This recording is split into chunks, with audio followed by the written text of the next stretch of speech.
Good morning everyone. मैं निधि शर्मा आओ पढ़े चैनल पर आपका हार्दिक स्वागत करती हूँ।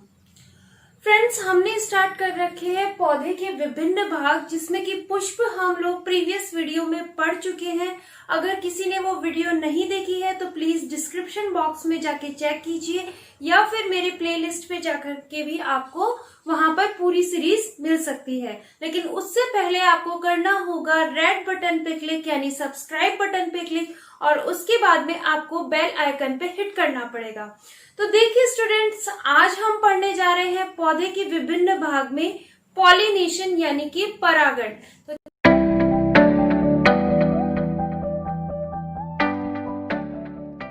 चलिए स्टूडेंट्स, परागण क्या होता है, पॉलिनेशन क्या होता है। देखिए, पॉलिनेशन क्या होता है कि पुष्प जो होते हैं, उन पुष्प के अंदर मैंने आपको बताया था कि ये द्विलिंगी भी हो सकते हैं या एक लिंगी भी हो सकते हैं। अगर पुष्प द्विलिंगी है, यानी कि उसमें नर जननांग भाग भी है और उसमें मादा जननांग भाग भी है, तो नर और मादा जननांग भाग मिलकर के एक नई कलिका या पुष्प का निर्माण करते हैं। निषेचन की क्रिया होती है उनके बीच में, ठीक है। तो इस प्रक्रिया को, जिसमें कि जो पराग कोश में से परागकण है, वो किसी भी मीडियम के द्वारा या किसी भी फैक्टर के द्वारा अगर वो वर्तिकाग्र में चले जाते हैं और उसके बाद में निषेचन की क्रिया करते हैं, तो उसको हम लोग बोलते हैं पॉलिनेशन या फिर परागकण। देखिए, इसकी परिभाषा को देखते हैं। किसी द्विलिंगी पुष्प में पराग कोश से परागकणों को का स्त्री कैंसर के वर्तिकाग्र में पहुंचना ही परागकण कहलाता है। अगर मैं आपको यहाँ पर पुष्प का एक चित्र बना के दिखाऊं, देखिए ये पुष्प है, ये पुष्प है, और मैंने आपको पहले की वीडियो में बताया था कि जो पुष्प द्विलिंगी होता है उसमें दोनों प्रकार के जननांग होते हैं, और उसका एग्जाम्पल है गुड़हल। वैसे तो बहुत सारे थे, लेकिन हम लोग गुड़हल का पुष्प ही ज्यादातर लेते हैं एग्जाम्पल में, ठीक है। तो ये जो हो गए, ये तो आपका हो गया था सेपल्स, जिनको हम लोग बोलते थे बाह्य दलपुंज। इसको लोग हम बोलते थे दलपुंज, दलपुंज। और फिर इसके बाद में इसके दो जननांग भाग थे, जिनमें से एक था स्टेमन। ये इस तरीके से निकले हुए थे स्टेमन, जिनको हम लोग पुंकेसर भी बोलते हैं। और एक ये होता है वर्तिकाग्र, जिसे स्टिग्मा बोला जाता है। इस तरीके से था ये पुष्प, ठीक है। तो अब इनमें से हम जननांग भाग को बाहर निकाल लेते हैं, क्योंकि हमको पुष्प में परागकण में जननांग भागों की ही जरूरत पड़ती है। तो देखिए, सबसे पहले अगर हम बात करें पुंकेसर की, यानी कि हम लोग बात करें स्टेमन की, तो यहाँ पर एक तंतु की प्रकार का होता है और ऊपर एक बल्ब प्रकार का होता है, जिसे हम लोग एंथर बोलते हैं, एंथर या परागकोश बोलते हैं। और इसके अंदर बहुत सारे परागकण प्रेजेंट होते हैं, ठीक है। और ये जो तंतु आपको दिख रहा है, ये है पुतंतु, ठीक है। इसी तरीके से हम लोग जो है मादा जननांग भाग निकालते हैं।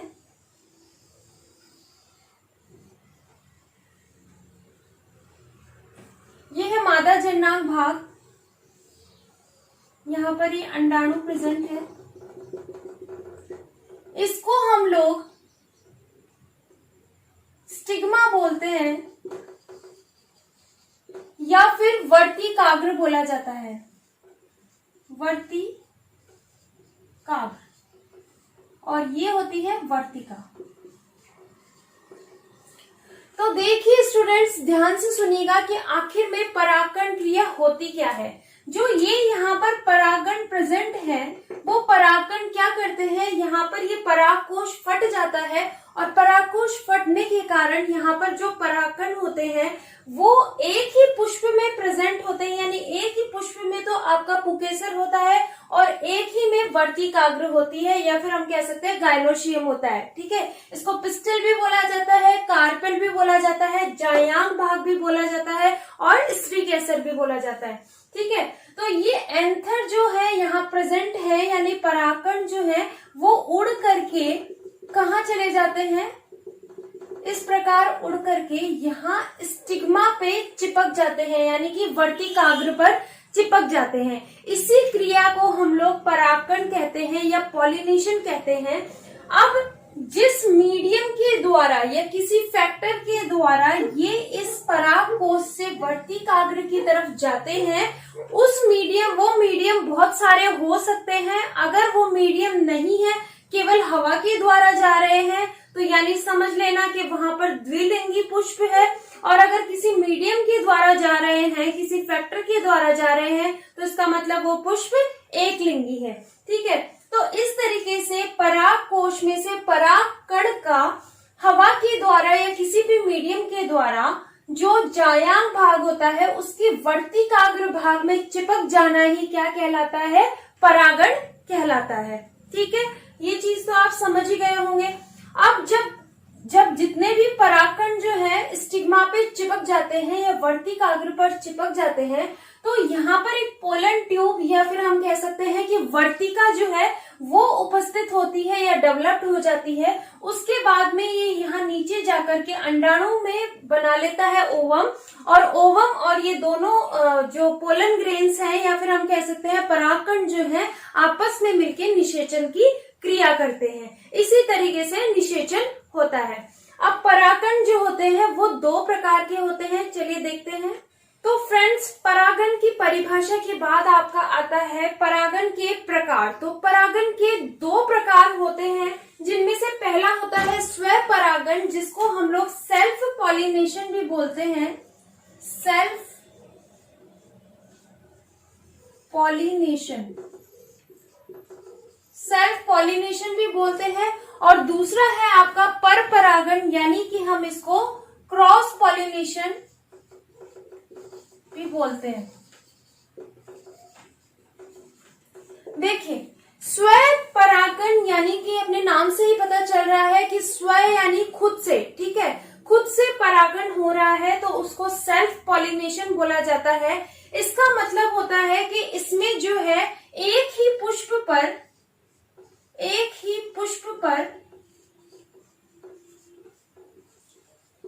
दोनों प्रकार के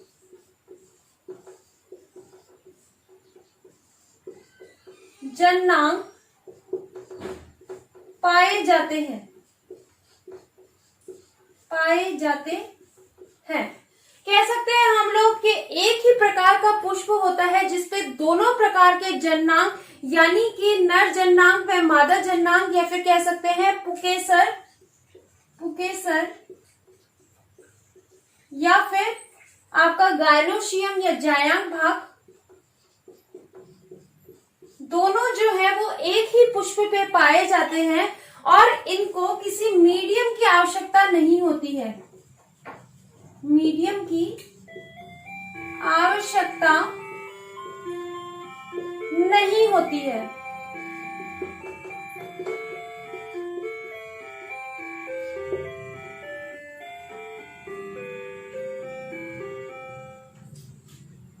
और इनको किसी मीडियम की आवश्यकता नहीं होती है। तो मीडियम की आवश्यकता नहीं होती, इसका मतलब एक पुष्प होता है, उस पुष्प पे दोनों प्रकार के जननांग पाए जाते हैं। एक नर जननांग होता है, एक मादा जननांग होता है। जो नर जननांग होता है उसको हम लोग पुकेसर कहते हैं, जो मादा जननांग होते हैं उसको हम लोग जायांग भाग कहते हैं।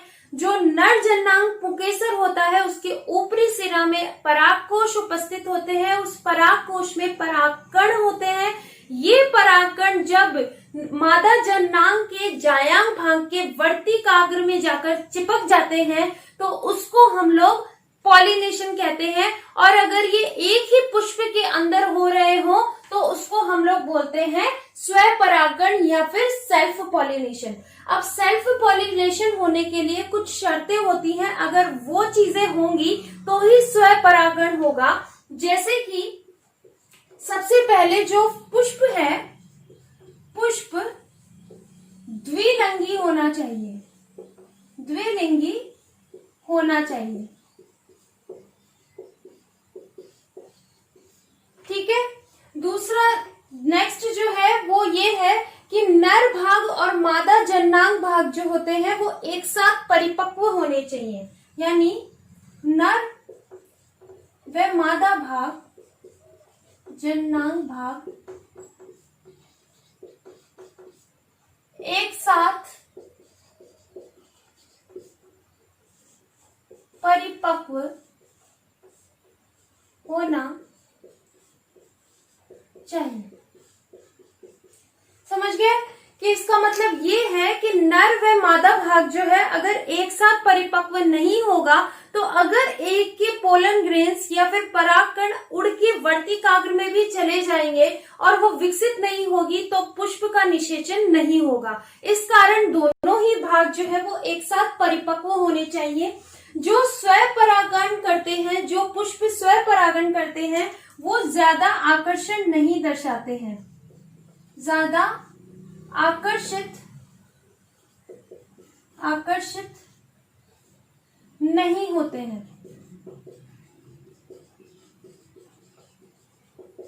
ठीक है। नेक्स्ट जो आपका लास्ट है वो ये है कि इनके बीज जो होते हैं वो बहुत ही छोटे होते हैं, तो छोटे बीज होते हैं।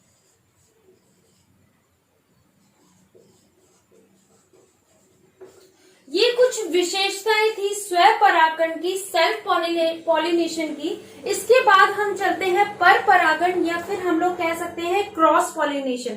तो स्टूडेंट्स, ये क्रॉस पॉलिनेशन जैसे कि अपने नाम से ही पता चल रहा है, क्रॉस पॉलिनेशन इसका मतलब होता है कि एक पुष्प किसी दूसरा पुष्प यानी उसी जाति का पुष्प है पर वो किसी और पेड़ पर लगा हुआ है, तो उस पे जाकर के अगर एक पुष्प के जो पोलन ग्रेन्स है वो दूसरे पुष्प पे जाके वर्तिकाग्र पर चिपके और इसमें मीडियम की आवश्यकता होती है, तो उसको हम लोग बोलते हैं क्रॉस पॉलिनेशन या फिर हम बोलेंगे पर परागण। तो इसकी पहले परिभाषा देख लेते हैं कि एक प्रकार का पुष्प जिसके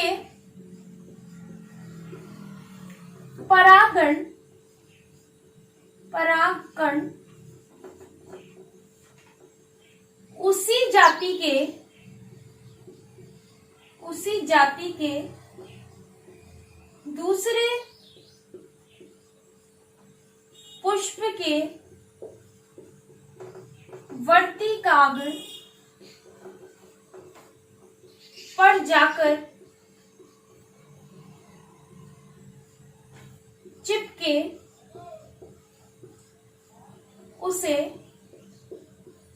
क्रॉस पॉलिनेशन या पर परागण कहते हैं।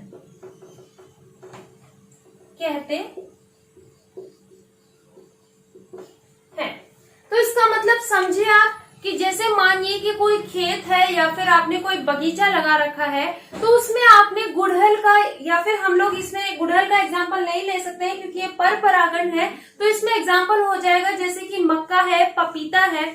तो अगर मक्के का एग्जांपल ले कि मक्के का खेत है और उस मक्के के खेत में एक पौधा है और दूसरा पौधा है, तो एक पौधे का जो पुष्प है उसके जो पोलन ग्रेन्स होते हैं यानी कि स्टेमन होता है, उस स्टेमन में से जो पोलन ग्रेन्स हैं वो उड़ करके, परागकण उड़ करके या फिर किसी मीडियम की सहायता के द्वारा, अब वो मीडियम कौन कौन सा हो सकता है, या तो कोई कीट हो सकता है, बटरफ्लाई हो सकता है, हवा हो सकती है, पानी हो सकता है, कुछ भी हो सकता है, बैट हो सकता है, चमगादड़ हो सकता है, कोई ततैया हो सकता है, मक्खी हो सकती है, हनी भी हो सकती है, कोई भी फैक्टर हो सकता है जो कि उन परागकण को अपने पैरों पे चिपका करके जब वर्तिकाग्र किसी दूसरे पेड़ के पुष्प के वर्तिकाग्र पर जाकर चिपका दे, तब उसके बाद में वो पॉलिनेशन करता है, पोलन ट्यूब का निर्माण होता है और निषेचन की प्रक्रिया होती है। ठीक है, तो इस तरह के पर परागण को हम लोग बोलते हैं क्रॉस पॉलिनेशन। इसमें जो पुष्प होता है वो एक लिंगी होता है, पुष्प एक लिंगी होता है,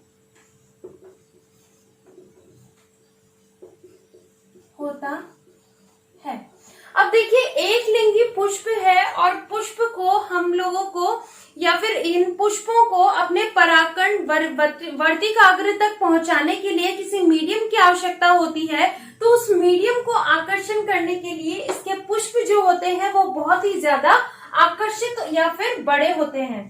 पुष्प आकर्षित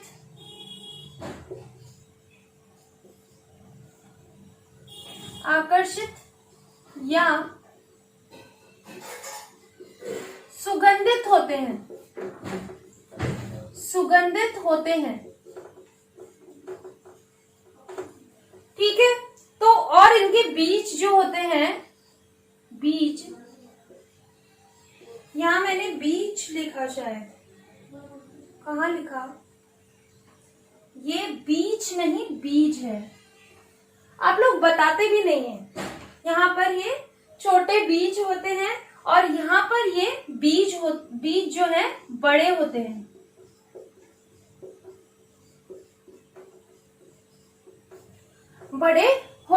ठीक है, तो इस तरीके को हम लोग बोलते हैं पर परागण और इसको बोलते हैं स्व परागण। अगर इसका एग्जाम्पल ले हम लोग तो बहुत ही इजी है, गुड़हल। और अगर इसकी बात करें, पर परागण की बात करें, तो इसका एग्जाम्पल आपका हो जाएगा पपीता, मक्का आदि।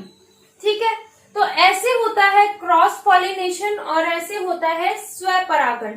ये आपके रीड तक में पूछा जाता है। बाकी आपके जो और ज्यादा डीपली ले तो आप लोग इसके टाइप भी ले सकते हैं, वो ज्यादा इम्पोर्टेंट नहीं है, नहीं पूछे जाते हैं, फिर भी हम लोग क्यों रिस्क लें। तो स्व परागण को दो भागों में विभाजित किया गया है, जिसको हम लोग कहते हैं ऑटोगेमी और इसको बोला जाता है गैमेटोगेमी। देखिए, ऑटोगेमी में क्या होता है कि मान लीजिए ये पेड़ है, इस पेड़ पर ये शाखा है और इस पे इस तरीके से फूल लगा हुआ है। इस फूल में स्टेमन भी है यानी पुकेसर भी है और जायांग भाग यानी के गायनोशियम भी है। ठीक है, अब इसका जो ये द्विलिंगी पुष्प है यानी कि दोनों लिंग एक ही पुष्प में है और क्या करते हैं, इसके जो परागण है वो इस स्टाइल पे जाकर के चिपक जाते हैं, यानी एक ही पुष्प में ये क्रिया हो रही है, तो उसको हम लोग बोलते हैं ऑटोगेमी। अगर ये गैमेटोगेमी है, यानी गैमेटोगेमी में क्या होता है कि मान लीजिए ये पेड़ है, एक शाखा इधर से निकली है और एक शाखा इधर से निकली है। इस शाखा पर एक फूल खिला है और इस शाखा पर एक फूल खिला है। ठीक है दोनों ही पुष्प द्विलिंगी, लेकिन इसका जो एंथर भाग है यानी इसके जो परागकोश में परागकण है, अगर वो दूसरे पुष्प यानी एक ही पेड़ के दूसरे पुष्प के वर्तिकाग्र पर जाकर चिपकता है, तो उसको हम लोग बोलते हैं गैमेटोगेमी। कुछ ज्यादा इतना इम्पोर्टेंट नहीं है, इतना डीपली पूछा नहीं जाता है आपके रीड या कॉम्पिटिशन एग्जाम्स में। जितना भी पूछा जाता है उसको मैंने आपको एक्सप्लेन कर दिया है। अगर आपको वीडियो पसंद आई है तो जरूर like the button and happy रहिए। धन्यवाद।